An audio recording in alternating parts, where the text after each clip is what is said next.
Roll, Jordan, roll, roll, Jordan, roll. I want to go to heaven when I die. You hear, oh, Jordan, roll. Oh, brother, you ought to have been there. Yes, my Lord. Well, I grew up just off of Geneva Street in St. Catharines, so I was aware of Harriet Tubman in the Black Church there on Geneva Street. I just thought it was a pretty neat history, and I've always been interested in Canadian history.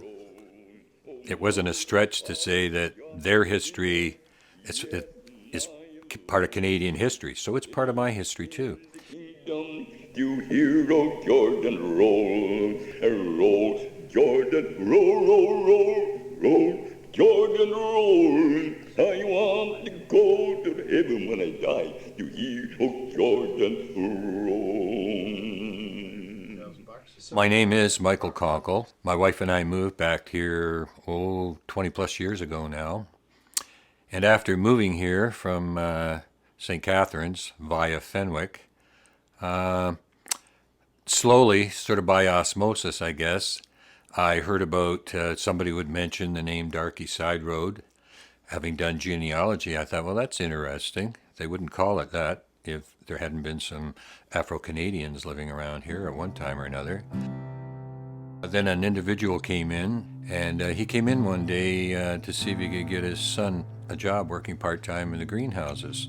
And he told me, as a matter of fact, some of the younger guys from Canfield area used to work on their farm, just to make some money.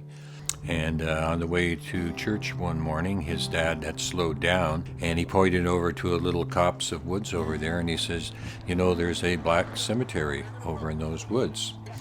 So, ta-da, the lights sort of went on. Eventually I met up with Betty Brown, and she had been trying to get the cemetery refurbished for several years. There had been articles done on her in The Spectator. She wasn't getting anywhere. Betty Brown found the account of her great-great-grandparents' flight to freedom in a discarded family scrapbook. Since then, she has tracked down documentation of nearly all her ancestors. Of Henrietta Barnes, who made hair switches, Grandpa Barnes, a beloved barber in Cayuga, and much later, she found a letter proving that she was the great-great-grandniece of Harriet Tubman. What I can't understand is why my dad didn't say, well, she was my great aunt. I don't know why they didn't talk more about it. You have to understand there was still a lot of discrimination in those years when I was coming up. And so it was just, we're here, that's the past, let's forget about it. Whereas now things are changing. There's a different attitude.